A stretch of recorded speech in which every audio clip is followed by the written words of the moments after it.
زما سره صحابه کرام ولېږه د دعوت دپاره. نبی علیہ الصلوۃ والسلام دی ابو برا ته وویلو وی زه ستا سره څنګه خپل صحابه ملګري کړمه، ځکه چې کومو خلکو ته زما صحابه کرام بیایي نه خو مسلمانان نه دي، نو کېدی شي زما ملګرو ته تکلیف ورسوي. نو دی ابو برا نبی علیہ الصلوۃ والسلام ته وفرمایلو وی دغه ذمواري زه اخلم، دغه فنا ورته زه ورکوم چې ستا صحابه کرامو ته به څوک څه وایي نه. نبی علیہ الصلوۃ والسلام ورته وفرمایل وی چې ته دا ذمواري اخلي او ته زما صحابه کرامو ته فنا ورکوي، بیا به در سره زه صحابه ملګري کم چې هلته کافرو ته دعوت ورکړي.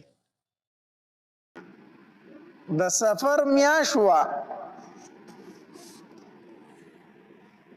یو کافر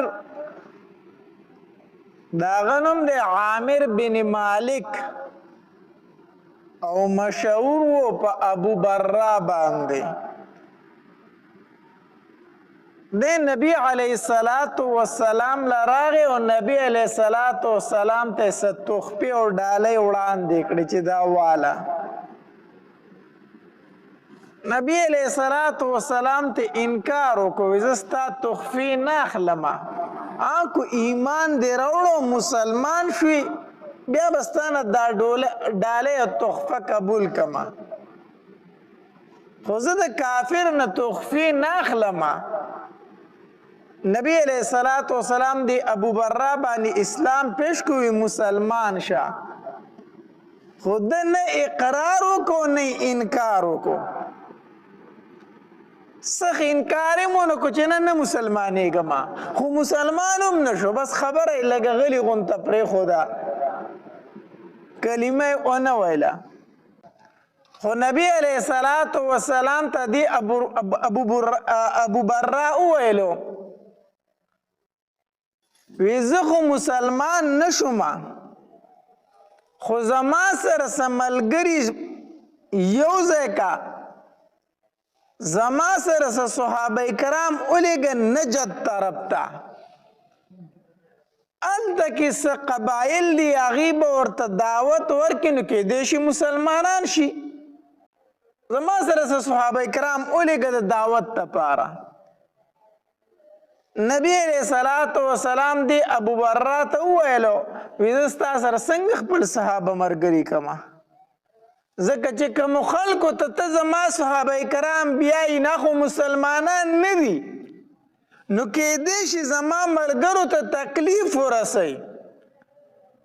نو دی ابو برا نبی علیہ الصلوۃ والسلام ته وفرمایلو وی دغه ذمواري زه اخلم، دغه فنا ورته زه ورکوم چې ستا صحابه کرامو ته به څوک څه وایي نه. نبی علیہ الصلوۃ والسلام ورته وفرمایل وی چې ته دا ذمواري اخلي او ته زما صحابه کرامو ته فنا ورکوي، بیا به در سره زه صحابه ملګري کم چې هلته کافرو ته دعوت ورکړي. نبی علیہ الصلوۃ والسلام اویا صحابه کرام د سره ملګري کړو، اویا صحابه کرام، او دا اویا واړه دا د قرآن حافظان هم و عالمان هم و، دوی ته به قرا ویلې کېدل، په قرا باندې دا مشهور و. د قرآن عالمان هم و او حافظان هم و. دا اویا تنه نبی علیہ الصلوۃ والسلام د سره ملګري کړو، او د دې اویاو تنو امیر چې دی منذر ابن عمر ساعدی رضی الله تعالی عنه نبی علیہ السلام مقرر کو. د دې اویاو تنو امیر منذر ابن عمر ساعدی رضی الله تعالی عنه مقرر کو، تر دوی امیر یې. خدا ډیر پاک باز عجیبه صحابه کرامو، ډیر الله والا خلکو. ته دوی کار داو چې د ورځې به غره ته تله لرګي به یې کول، د ورځې به یې لرګي کولو او بیا به یې هغه راوړو، نو هغه لرګي به یې خرڅ کړو، نو چې هغه به خرڅ کړو په هغې لرګو به خپله خرچه هم کوله او د اصحاب صوفي چې کم طالبان و هغې باندې به هم خرچه کوله لرګي به خرڅول ځان باندې به هم خپلې پیسې لګولې او چې کم د صوفي طالبانو د نبي اسلام نه به علم زده کو په هغې به هم هغه پیسې خرچه کولې ډېر الله والا خلکو دا خو به د ورځې مشغله وه شپه به څنګه تېرېده شپې به څه حصې د قرآن تلاوت کو او څه حصه به الله ته ولاړو په تهجدو باندې د دوی شپه ورځ د الله په عبادت کې تېرېده ډېر پاکباز او نیکعمل صحابه کرامو د اویا چې مشهور په قرا باندې دې ته به قرا ویلی کېدل نبی علیه السلام سره دا اویا تنه ملګري کړو ځکه دعوت له یې لیږل که نه نو دعوت له خو پوه کس لیږل غواړي چې نورو خلکو ته دعوت ورکوي چې خپل علم خو ورسره یې که نه نو دا اویا تنه عالمانو د قرآن نو نبی علیه السلام دوی دعوت له ولیږل دوی تلو چې کله بیرې معونه ته ورسېدل دا یو ځای دی هلته ورسېدل دوی هلته پړاو واچو خو چې کله دوی تله که نه نو دې کې د انس رضی الله تعالی عنه ماما هم و حرام ابن ملحان رضی الله تعالی عنه دا د انس رضی الله تعالی عنه ماما و دې پکې موجود و نبی علیه السلام دله یو خط ورکو وی دا به عامر ابن طفیل لورکې کم چې د بنو عامر قبیلې سردار دی دا به هغه له ورکې بس پرېږده وایي ځه شوی دی زما لږه توجه خرابوي صحیح ده زه به پرېږده وایي بس پرېږده نو نبی علیه السلام د عامر ابن طفیل رضی دا نبی علیه السلام د انس رضی الله تعالی د ماماله حرام ابن ملحان رضی الله تعالی له یو خط ورکو وی دا به ته عامر ابن طفیل له ورکې کوم چې د بنو عامر قبیلې سردار دی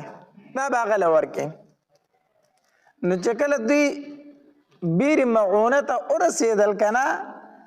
نو د حرام ابن ملحان رضی الله تعالی فرمایل وی ماله چې نبی علیه السلام کم خط راکړی دی زمه چې دا عامر ابن طفیل له ورکم دا خط وړو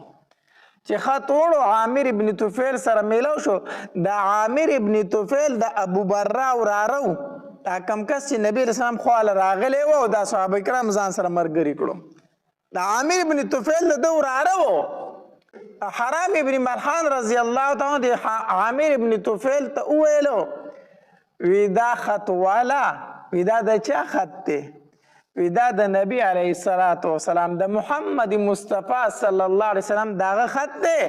او زه داغه صحابي ما او مال دا خط راکړه چې دا به عامر ابن طفیل له ورکړي عامر ابن طفیل د نبی علیه السلام ډېر سخت مخالف و کافر و د نبی اسلام ډېر سخت مخالف و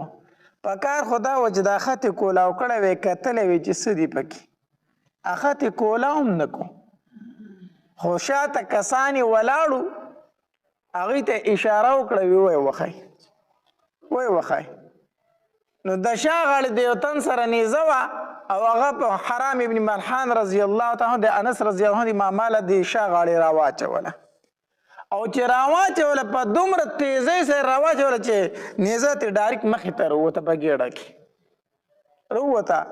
او چې څنګه پې هغه د شا غاړې ګزار وکړه که نه نو د حرام ابن ملحان رضی الله تعالی عنه د خولې نه الفاظ ووتل وی الله اکبر فزت ورب الکعبه الله اکبر فزت ورب الکعبه وی زما د پرب د کعبې قسم وی زه کامیاب شوم دا خو د نبی علیه السلام صحابه کرامو که نه د نبی علیه السلام سره د هغې تربیت شوی و هغه ته پته وه چې زه کوم ځای ته ورسېدم زه لاړم جنت ته ورسېدم نو چې څنګه په گزار وشو نو هغه چغه کړه وی الله اکبر فزت ورب الكعبه. او یو حدیث مبارک کې راځي وی د خپل وینو ته به لفه نیوله او په دې مخ په داسې اړولې او دا چغه به سرواله فزت ورب الكعبه فزت ورب الكعبه. خپل ویني به په خپل مخ اړولې او فزت ورب الكعبه چا به ویله زما د په رب د کعبې قسم زه کامیاب شوم. هغه هلته شهید کو چې شهید کو د عامر ابن طفیل د خپل قبیلې ورته وویل بنو عامر ته وی او یا تنه نورم د لاړ شي هغه مړه کوي او یا تنه نور راغلی دی هغه مړه کوي. نو بنو عامر قبیلې د ده چې کومه قبیله وه هغوی انکار وکړو وی مونږ خو سره جنګ ځکه نه شو کولی چې ستا تره ورته پناه ورکړې ده ابو برا ورته پناه ورکړې ده نو څنګه مونږ هغوی سره جنګ وکړو دا خو ابو برا ستا تره راوستي دي مونږ سره جنګ نشو کولی. وی تاسو نه ځئ وی نه هلته څه نورې قبیلې وي د هغې ته دا بنو سلیم ته او زکوان ته دا نورې قبیلې دي بنو سلیم او زکوان ته د خبرداری وکړو وی دلته د نبی علیه السلام ملګري راغلي د پیغمبر ملګري راغلي دي دا هم د نبی علیه السلام دشمنانو وی زما امداد وکړئ زما قبیله زما نه انکار کوي. نو بنو سلیم او زکوان کسان ملګري کړو غشي او توري راواغستې او په دې اویاو صحابه کرامو باندې راغلو او دا ټول شهیدان کړو دا ټول شهیدان کړو. په دې کې صرف 3 تنه پاتې شو 3 تنه ته صرف پاتې شو پای کې او کعب بن زید انصاری رضی الله تعالی عنہ کعب بن زید رضی الله تعالی عنہ او 2 صحابه کرام نور دا کعب بن زید رضی الله تعالی عنہ چې دی خو داسې پاتې شو بچو چې دوی چې دا غشي چلول کنه او دوی شهیدان کول بس د ځان غلی کو ځان ورته وکړو ګیر چاپیره وینې وي د صحابه کرامو په ده باندې وینې رالې دیم د وینو سور شو خو د ځان خاموش کو غلی کو هغوی وګرځېدل هغوی مطلب دا چې دی مونږ وجلی دی وجلی دی حالانکې دی ژوندی و نو چې کله کافر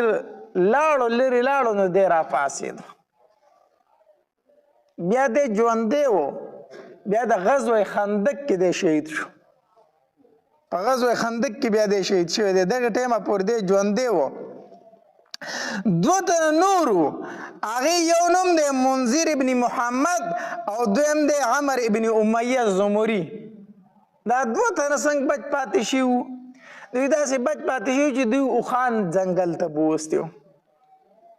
چې کله دوی د بیرې معونه سره پړاو واچو صحابه کرامو که نه دغلته یې دمه کوله نو دوی ته وي تاسو دا څاروي د ځنګل ته بوځئ دوی ماړه کوي بیا به راځئ او دا طریقه هم د حدیث مبارک کې راځي وایي چې کله ته په یو څاروي باندې مزل کوي که نه او یو علاقه راله چې سرسبزه علاقه ده اوبه پکې هم شته او ګیاګانې پکې هم شته وایي په دې کې سفر په کلاره کلاره کوه حدیث مبارک کې راځي ابو داود شریف حدیث مبارک دی وایي کومه علاقه چې سرسبز راله شنه راله او ستا سره څاروي دي نو په دې کې مزل په کلاره کلاره کوه ځکه چې ستا مزل به هم کېږي او دا څاروی به د ګیاګانې خوري موړ به هم شي اوبه به هم وڅکي نو دی به مړېږي هم او ستا به مزل هم کېږي. او بیا حدیث مبارک کې راځي نبی علیه السلام فرمایي وایي چې کله یو علاقه مخې ته داسې راله چې قحط واله علاقه ده خاصالي ده پکې ګیاګانې پکې نشته دی وچه علاقه ده نبی علیه السلام وایي دغلته خپل څاروی وځغلوه په تیزۍ سره لاړ شه ځکه چې کله ستا دا څاروی وږی کېږي یا تږی کېږي یا تا ته تکلیف میلاویږي نو ته به د دې علاقې نه وتی یې دغلته یې څاریږي مه دغې نه زر ځان وباسه نو دغه علاقه ده بیرې معونه ده علاقه چې وه دا سرسبز شنه علاقه وه نو دې صحابه کرامو ته وویل وی تاسو دا اوښان سارا ته بوځئ نو دوی اوښان سارا ته بوستي اوښان یې سره ول د دوی خو مطلب دا چې کوم صحابه کرام هغه ټول موږ څه کړلو شهیدان کړو دا 2 خو دې پاتې شوي که پته ورته وي چې 2 ځنګل ته تللي څاروي بوستي نو په دوی پسې هم بیا تلو خو د دوی نه خبر نه چې کله دوی دواړه واپس رالو منذر ابن محمد رضی الله تعالی عنہ عمر ابن امیہ زمری رضی الله تعالی عنہ دوی چې واپس رالو څه ګوري چې خپل ملګري ټول په وینو کې لت پت پراته دي، ټول ملګري په وینو کې لمبېدلي پراته دي، شهیدان شوي دي. دواړه ودرېدل، ډېر زیات خفه شو چې داسې چلو شو، دا څه وشو. بیا مشوره وکړه چې موږ دواړه اوس څه وکړو، موږ دواړه څه کوو. نو دی عمر ابن امیہ زمری رضی الله تعالی عنہ ته وفرمایله د خپل ملګري ته وی داسې کوو که نه چې موږ دوه تنه به څه وکړو، موږ به دوه تنه څه وکړو، دا خو روغه قبیله ده، ډېر شی کافر دي، موږ به د دوی څه وکړو. خو راځه چې مدینې منورې ته دواړه لاړ شو، نو نبي علیه الصلاة والسلام به د دوی په حال باندې خبر کو چې ستا ملګري شهیدان شو. ځکه چې وروسته به ورته بیا څوک څه وایي څوک به ورته څه وایي، نو موږ به په خپله خبر کړو چې د الله پاکه پیغمبره ستا له ملګرو سره څه وشو، موږ به ورته خبر ورکړو. نو دی منذر ابن محمد رضی الله تعالی عنہ وفرمایل وی نه داسې خو چېرته نه کوو چې موږ د دې ځای نه مدینې ته لاړ شو، وی د دې نه به بله ښه موقع راځي د شهادتو، زمونږ ټول ملګري شهیدان شو او ما ته به روغ روانېږو مدینې ته به ځو. نه نه چېرته هم داسې نه شو کولی، مونږ خو په شهادت پسې ګرځو، الله د شهادت موقع یې راکړې ده، چېرته هم نه ځو، جنګېږو به، کو دوه تنه یو خو د دې کافرو سره به جنګېږو. جهاد یې شروع کو، نو خو روغ قبیله وه، نو په دې کې دا منذر ابن محمد رضی الله تعالی عنہ شهید کو، یې خو یې دغه د دیم شهید کو. او دا دویم صحابي چې عمر ابن امیہ زمری رضی الله تعالی عنہ دی گرفتار کو، وی دی وجنه ما گرفتار کنه دی گرفتار کو. نو چې گرفتار کو نو کم سردار چې د دوی و عمر ابن طفیل دی غلبه وستو، وی نور خو ټول مونږ ووجل، خو دی ژوندی نیولی دی. عمر ابن طفیل وی دی زه نه وجنم، دی زه وجنم نه، سر یې وله کټاک او سر یې وله اخریو. وی زما مور یو نظر منلی و، یو منښته یې کړې وه چې که زما پلانکې کار وشي نو زه به یو غلام ازادومه. وی د غلام د ازادولو منښته یې کړې وه. وی چېرته و په غلامانو پسې ګرځو، خو بس دا تیار غلام دی که نه. وی سر وله کټاکی سر یې وله اخریو، وی دا زما غلام دی، ما آزاد کو، ما د خپلې مور منښته پوره کړه.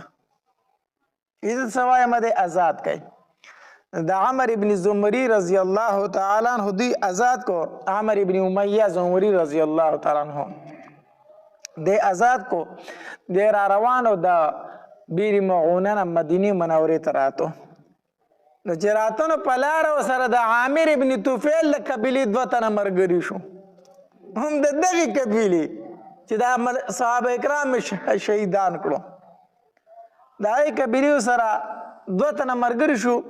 خو نه عامر ابن طفیل کم چې قبیله وه بنو عامر،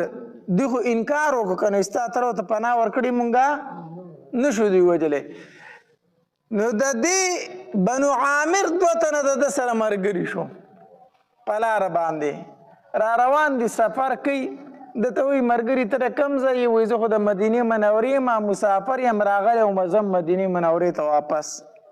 هغې ورته وایي موږ د بنو عامر قبیلې یو، زه ملګرتیا به کوو، زه به موږ هم مدینې ته ځو. را روان دي، راتلو ډېر سفر یې وکړو، یو ځای کې دمه کوله، دغه دواړه اوده شو. دغه دوه کسان چې د بنو عامر قبیلې دا دواړه څه شو؟ ده اوس سوچ کو چې موږ خو به د دې ملګرو بدله خامخا اخلو، د دې ملګرو به خامخا بدله څه اخلو؟ وی د ټولو خو نه شو اخیستی، خو دا دوه خو مې وسته لاندې راغلي دي که نه، خو زما سره خو څه شی نشته، د په لاره هم دا مکسي کوله. نو چې کله هغې اوده شو د هغې سره تورې وي، نو د هغې یو ملګري نه هغه له توره راواخېسته، د دواړو نه یې سرونه ووالو، هغه دواړه خو هلته مردار کړو. چې مردار یې کړو، راغی نبي علیه صلات وسلام ته خبر ورکړو، وی د الله پاکه پیغمبره ستا قاریان چې دغه شهیدان شو، د هغې سره دوکه وشوله، هغه شهیدان کړی شو. او په لار راتلم نو ما د بنو عامر قبیلې دوه تنه مردار کړو د هغې په بدل کې. نو نبي علیه السلام یې دا خو دې ښه ونه کړو، د بنو عامر سره خو زمونږ د جنبندۍ معاهده ده، نو تا د هغې نه ولې 2 تنه کسان وجل؟ خو ده ته خبر نه و چې نبي علیه السلام سره معاهده کړې ده، ده ته خبر نه و. نو نبي علیه السلام یې تا په غلطۍ کې 2 تنه د هغې نه ووجل، زمونږ سره د جنګ بندۍ معاهده وه، لهذا دا دې ښه نه دي کړي، موږ به د هغې دیت ورکو. نبي علیه السلام د وعدې ډېر زیات پابند، ډېر زیات پابند وي. موږ به د هغې څه ورکو؟ دیت ورکو. خو دا 80 تنه چې کله شهیدان شو، نبي علیه السلام ته د دې خبر راورسېد که نه، نبي علیه السلام ډېر سخت خفه شو، ډېر زیات خفه شو. روغ یو میاشت نبی علیه السلام مسلسل دای کافرو ته خیرې کړي دي، مسلسل یې خیرې کړي. د سهار مانځ چې به یې وکړو که نه، د سهار مونځ چې کله به نبی علیه السلام د سهار مونځ وکړو او رکوع به یې وکړه او د رکوع نه به روچت شو، نو قنوت نازله چې ورته ویلی شي. نبی علیه السلام دا قنوت نازله روغه میاشت په سهار مانځه کې ویلي دي او دوی ته به یې خیرې کولې. الله کورونه یې ړنګ کا، الله کورونه یې وران کا، الله مخ د ځمکې ته وزګار کا، الله د دوی په منځ کې جداوالی راوله، د یو بل نه تس نس کا. دا خیرې به نبي علیه السلام یو میاشت کولې. او چې کله به نبي علیه السلام ناستو، دغه به اوښکې مبارکې رابهیدلې، صحابه کرامو به هم ژړل او نبي علیه السلام به هم ژړل. زما ډېر ښکلي صحابه رانه شهیدان کړلو، د قرآن حافظان یې راله شهیدان کړلو، نبی علیه السلام به ژړلو. په دغې صحابه کرامو کې د ابوبکر رضی الله تعالی عنه غلام مو عامر ابن فهیره رضی الله تعالی عنه. تاسو ته ما په واقع د هجرت کې ویلو که نه، چې کله نبی علیه السلام د مکې مکرمې نه مدینې منورې ته هجرت کو که نه، نو ابوبکر رضی الله تعالی عنه سره ملګری و که نه، نو د ابوبکر رضی الله تعالی عنه دا غلام عامر ابن فهیره رضی الله تعالی عنه د به د مکې مکرمې احوال ماښام نبی علیه السلام ابوبکر له وړو او ګړې بیزې به یې په بانه باندې سرولې او زر به غلي به یې هغوی له ډوډۍ وړله. څومره خدمت چې په مکه مکرمه کې د نبی علیه السلام او د ابوبکر رضی الله تعالی عنہ په غار سور کې کړی دی، هغه عامر ابن فهیره کړی دی.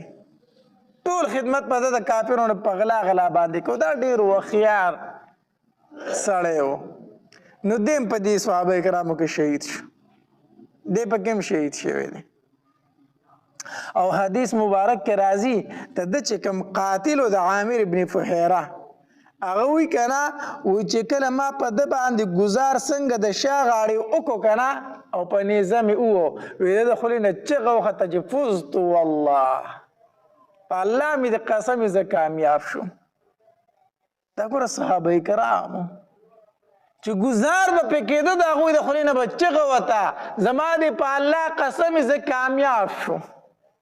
ویده د خولې نه دا اواز ووتو. او دا عامر ابن طفیل په خپله وایي چې دا شهیدان کړي وو، چا چې صحابه کرام شهیدان کړي وو. دی وی په دې 80 تنو کې ما یو تن ولیدو چې د هغه دا جسم اوچت شو، داسې دا لاش اوچت شو او وی بره اسمان ته وختو، د ځمکې د اسمان پر منځ کې داسې ولاړو د هغه دا لاش. نو یو روایت کې راځي ثم وضع، بیا کې خوده شو، خو بل روایت کې سره ثم وضع الفاظو نشته دی. نو حدیث مبارک کې راځي دا امام ضحاک رضی الله تعالی فرمایي، ما د نبی علیه السلام نه تپوس کو چې د الله پاک پیغمبر د جسم ولې اوچت شوی و، د عامر ابن فهیره د جسم ولې اوچت شو. نو نبی علیه السلام وفرمایل وی د جثه الله تبارک وتعالی علین ته ورسوله. دا صرف دغه کرامت دی، دا صرف د عامر ابن فهیره رضی الله تعالی عنہ کرامت دی. ځکه هر انسان چې وفات شي او دې نیک عمله وي، د ده روح چرته ځي؟ علین ته. او چې بد عمله وي نو د ده روح چرته ځي؟ سجین ته، لاندې ځي. او جسم یې کوم ځای پروتي؟ په قبر کې پروتي که نه، جسم دلته پروتي،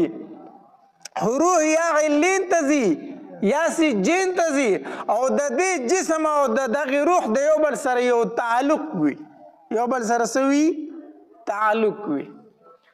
خو عامر ابن فهیره رضی الله تعالی دا واحد صحابي دی چې د جسم الله تبارک وتعالی علین ته رسولی دی، د جسم مبارک. وی ځکه چې کوم لاشونه د صحابه کرامو پراته او کوم جسمونه پراته وو پای کې د عامر ابن فهیره جسم نه و. صحابه کرام پسې ډېر وګرځېدل خو دی ونه موندو. د جسم پرشتو علین ته رسولی و. دا داسې یو واحد صحابي دی. نو دغه قاتل وی چې ما پې ګزاره کوم د خولې نه الفاظ وخته چې فزت والله، په الله مې د قسم زه څه شومه؟ کامیاب شومه. نو دا دردناکه واقع چې د سفر په میاشت کې راغلې وه او سن 4 هجري و 4 هجري وه